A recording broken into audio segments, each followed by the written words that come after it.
BRS నేతలు మరి కాసేపట్లో పరిగికి చేరుకోనున్నారు. మాజీ మంత్రి హరీష్ రావు సహా మాజీ మంత్రులు సబిత, ఎర్రబెల్లి, మాజీ ఎమ్మెల్యేలు వెంకటేశ్వర్ రెడ్డి, దివాకర్, మాజీ చైర్మన్ శ్రీనివాస్ హైదరాబాద్ నుంచి బయలుదేరి వెళ్లారు. ఇండస్ట్రియల్ పార్క్ లో భూములను కోల్పోతున్న కల్లాపూర్, రాపోల్ బాధిత రైతులను పరామర్శించనున్నారు. అయితే ఇవాళ ఉదయం మాజీ మంత్రి హరీష్ రావు సహా బీఆర్ఎస్ నేతలు పరిగికి వెళ్లకుండా పోలీసులు అడ్డుకుంటున్నారు.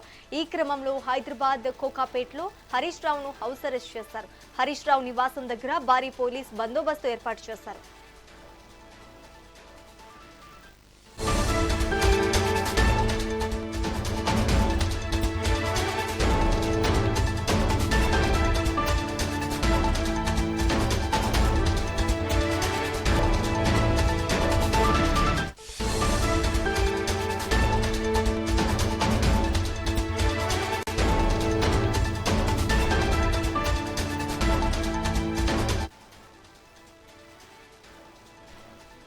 బీఆర్ఎస్ నేతలు మరి కాసేపట్లో పరిగికి చేరుకోనున్నారు. మాజీ మంత్రి హరీష్ రావు సహా మాజీ మంత్రులు సబిత, ఎర్రపల్లి, మాజీ ఎమ్మెల్యేలు వెంకటేశ్వర్ రెడ్డి, దివాకర్ రావు, మాజీ చైర్మన్ శ్రీనివాస్ హైదరాబాద్ నుంచి బయలుదేరి వెళ్లారు. ఇండస్ట్రియల్ పార్క్ లో భూములను కోల్పోతున్న కల్లాపూర్, రాపోల్ బాధిత రైతులను పరామర్శించనున్నారు. అయితే ఇవాళ ఉదయం మాజీ మంత్రి హరీష్ రావు సహా బీఆర్ఎస్ నేతలు పరిగికి వెళ్లకుండా పోలీసులు అడ్డుకుంటున్నారు. ఈ క్రమంలో హైదరాబాద్ కోకాపేట్లో హరీష్ రావును హౌస్ అరెస్ట్ చేశారు. హరీష్ రావు నివాసం దగ్గర భారీ పోలీస్ బందోబస్తు ఏర్పాటు చేశారు.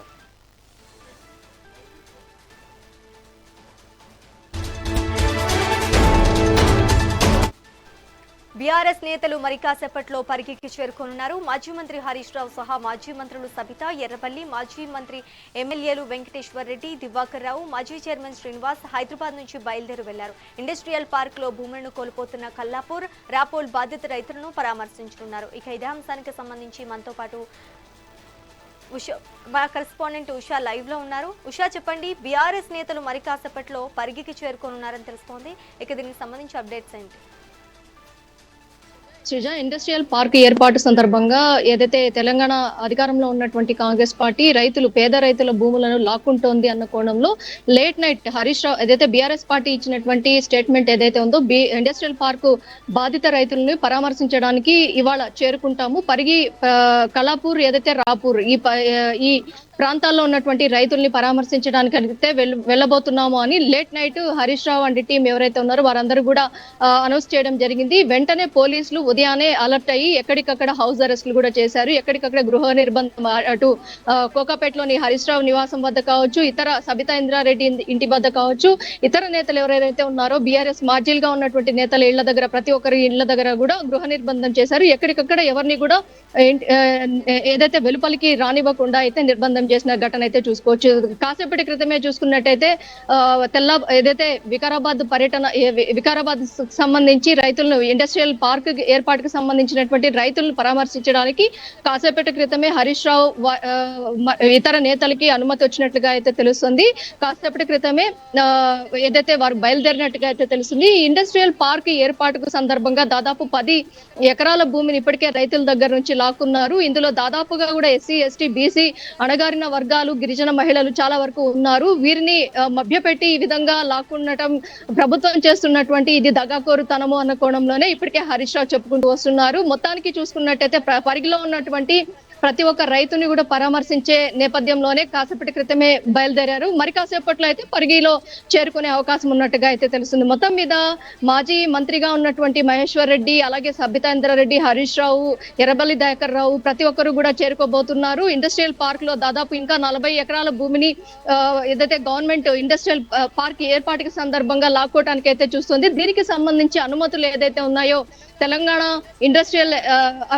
ఇండస్ట్రియల్ కమిటీ ఏదైతే ఉందో దీనికి సంబంధించినటువంటి అనుమతులు తీసుకుంది. మరి కాసేపట్లోనే ఈ మొత్తం కూడా విజిటింగ్ ఏదైతే ఈ మధ్య చూసుకున్నట్టయితే ప్రతి ఒక్కటి కూడా సమస్యలు, ప్రజల వైపు సమస్యలు కావచ్చు, ప్రతి ఒక్క దానిలో కూడా ప్రధాన ప్రతిపక్షంగా ఉన్నటువంటి బీఆర్ఎస్ పార్టీ ఖచ్చితంగా అక్కడికి అడుగులు వేస్తోంది. ప్రధానంగా ఇవాళ చూసుకున్నట్టయితే అటు ఇండస్ట్రియల్ పార్క్ కి సంబంధించి దాదాపుగా కూడా చాలా చోట్ల కూడా ప్రభుత్వం ఇండస్ట్రియల్ ఏర్పాటుకి సంబంధించి పేద, మధ్య తరగతి, అలాగే అణగారిన వర్గాలకు సంబంధించినటువంటి వ్యక్తుల రైతుల భూముల్నే లాక్కుంటోంది. ఇది కరెక్ట్ కాదు అన్న కోణంలోనే ప్రభుత్వాన్ని నిలదీసే అంశంగానే ఇది చూసుకోవాలి. మరి ప్రభుత్వాన్ని నిలదీయటంలో భాగంగానే హరీష్ రావు అలాగే మిగతా అందరూ కూడా తదితరులు ఎవరెవరైతే ఉన్నారో వారందరూ కూడా అక్కడికి చేరుకున్నారు. పరిగి కలాపూర్ దగ్గర నుంచి అలాగే రాపూర్ ఈ సరౌండింగ్స్ లో ఉన్నటువంటి ఇండస్ట్రియల్ ఏరియా ఏదైతే ఉందో దానికి సంబంధించి ఇండస్ట్రీకి ఇది అనువైన ప్రాంతమా కాదా, అలాగే అక్కడ బాధిత రైతులు ఎవరైతే ఇప్పటి వరకు భూమిని లాక్కున్నారో ప్రభుత్వం ఆ బాధిత రైతుల్ని పరామర్శించి వారి వర్షన్ ని కూడా హరీష్ రావు మిగతా వ్యక్తులు ఎవరైతే వారందరూ కూడా సేకరించే అవకాశం ఉన్నట్టుగా అయితే తెలుస్తుంది. వీటన్నిటికీ సంబంధించి వికారాబాద్ జిల్లాలో జరుగుతున్నటువంటి ఈ పర్యటన ఏదైతే ఉందో దాదాపుగా కూడా 12 మంది దాకా మంత్రులు కూడా పర్యటిస్తున్నారు. కాబట్టి ఈ పర్యటనలో దాదాపు ఇండస్ట్రియల్ ఏరియాలో జరుగుతున్నటువంటి లొసుగులు, ప్రభుత్వం వ్యవహరిస్తున్నటువంటి తీరు, అలాగే వీటన్నిటికీ సంబంధించి బాధితులు ఎక్కువ సంఖ్యలో ఒకవేళ వారి బాధని వ్యక్తం చేసినట్టయితే దీనికి తదనంతరం ఎలా దీన్ని అప్రోచ్ అవ్వాలి, ప్రభుత్వం వైఖరిని ఎలా ఎండగట్టాలి అన్న కోణంలో అయితే ఈ పర్యటన చాలా కీలక పర్యటనగా అయితే మారబోతుందని తెలుస్తోంది శ్రీజ. మరి ఇంత జరుగుతున్న ప్రభుత్వం ఎటువంటి చర్యలు తీసుకునే అవకాశం ఉందంటారు?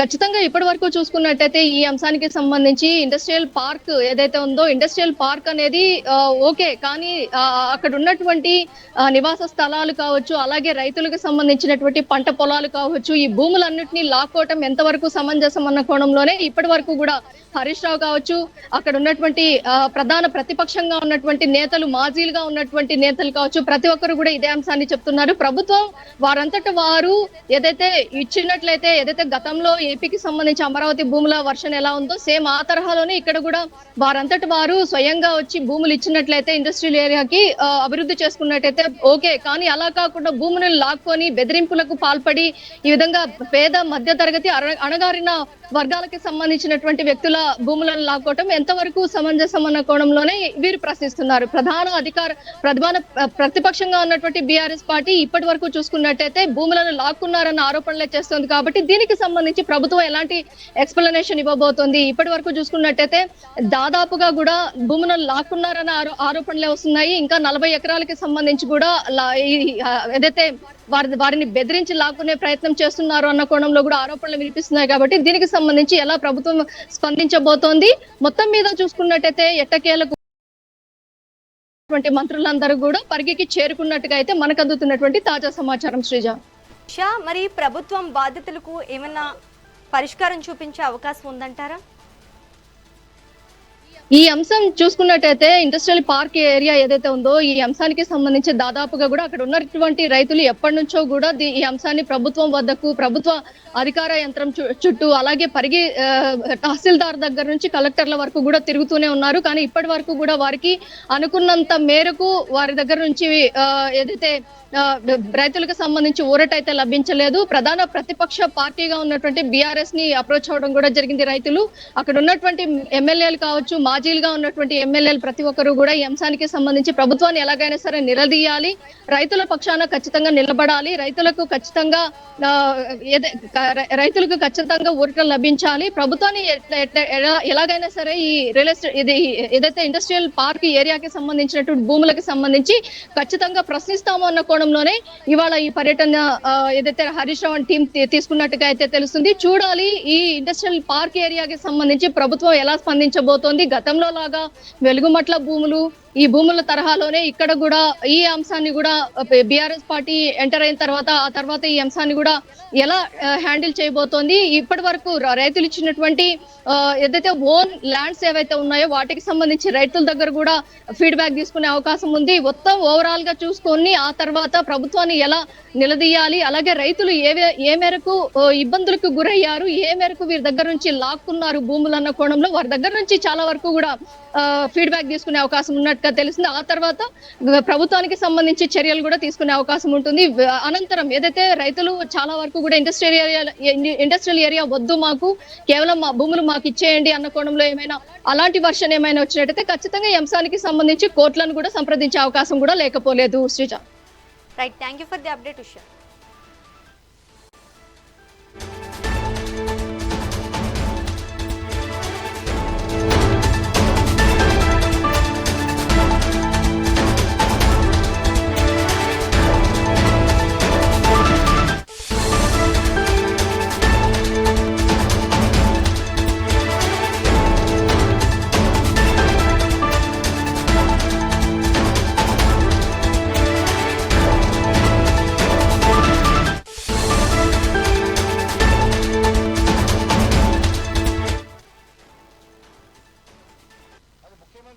వికారాబాద్ జిల్లా స్పీకర్ గారి జిల్లా.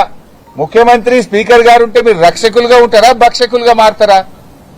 అన్నీ ఉన్న అల్లు నోట్లో శని అన్నట్టు ముఖ్యమంత్రి గారున్నా స్పీకర్ ఉన్నా అక్కడే దళితుల భూములు, బీసీల భూములు, గిరిజనుల భూములు లాక్కునే ప్రయత్నం చేస్తున్నారు.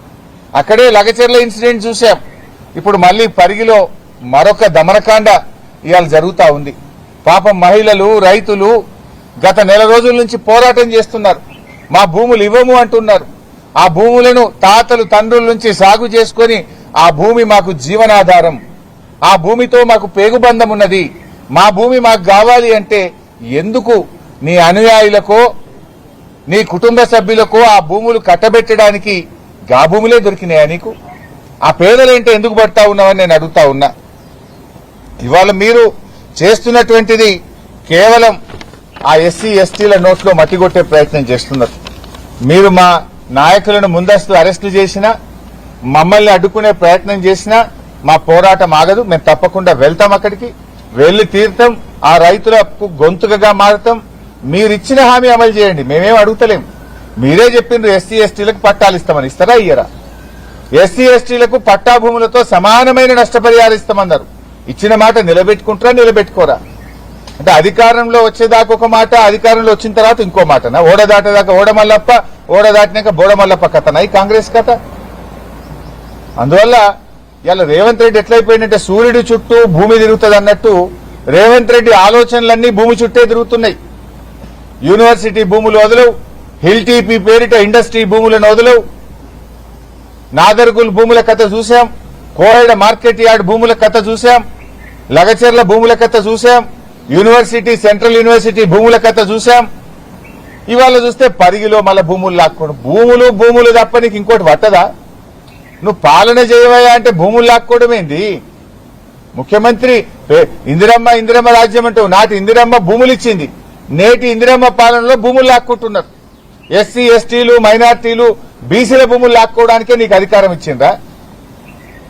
నువ్వు ఎందుకు ఎక్కడ అసైన్డ్ భూమి ఉంటే అక్కడ గద్దల్లాగా ఎందుకు మారుతున్నారు? ఇప్పుడు నిన్న మేము కోహెడకు పోయినాం. తుమ్మల నాగేశ్వరరావు గారు ఏం చెప్పింది? మేం చెప్పిందే చెప్పింది కదా. ఈ భూమిని మేము బడా పారిశ్రామికవేత్తలకు ఇస్తాం, ఆ దిల్ భూములు, హైకోర్టు కేసులున్న భూములు మార్కెట్ కట్టమంటాడు. ఆ కోర్టు కేసు దిగాలి ఎప్పుడు, నువ్వు మార్కెట్ కట్టాలి ఎప్పుడు? మేము చెప్పింది అన్నే ఇలా తుమ్మల నాగేశ్వరరావు గారు కూడా నిజమని ఒప్పుకున్నారు. ఆయనకు ధన్యవాదాలు కూడా చెప్తున్నా నేను. మేము అదే కదా అన్నది. ఆ పారిశ్రామిక ఇప్పుడు ఏమన్నాడు, ఈ మార్కెట్ వేరు, ఆ మార్కెట్ వేరు. ఏదైతే మార్కెటింగ్ శాఖ 10 కోట్ల రూపాయలు వెచ్చించి కోహెడలో 200 ఎకరాల భూసేకరణ చేసి అక్కడ ఫౌండేషన్ స్టోన్ కూడా మా నిరంజన్ రెడ్డి గారు మంత్రి గారు వేశారు. ఆనాటి కేసీఆర్ గారి ఆలోచనలతో ఫౌండేషన్ వేసిన 350 కోట్ల నిధులు కూడా సమకూర్చి పెట్టినాం. మీరేమంటున్నారు?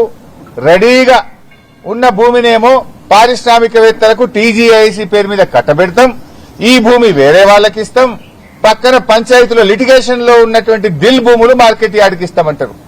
ఇప్పటికీ 11 ఏళ్ల ఆ పంచాయతీ. 2015లో కేసు పడ్డది, ఇప్పుడు 2026. 11 సంవత్సరాలైనా హైకోర్టులో కేసు దిగలే. అది ఎప్పుడు దిగుతుందో తెలియదు. మరి నువ్వు నిజంగా రైతుల పక్షపాతివైతే, నీది రైతు ప్రభుత్వం అయితే, నీ రైతు డిక్లరేషన్ లో నిజముంటే ఉన్న మార్కెట్ యార్డ్ లో కట్నీళ్లు పెట్టిన పొయ్యి, అక్కడ ఆల్రెడీ లేఅవుట్ రెడీగా ఉంది, ప్లాన్ డిజైన్ రెడీగా ఉంది, డబ్బులు రెడీగా ఉన్నాయి. ఇక్కడనే టెండర్ పిలవండి, అంతర్జాతీయ ప్రమాణాలతో ఈ రాష్ట్రంలో లక్షలాది మంది రైతులకు ఉపయోగపడే మార్కెట్ నిర్మించండి.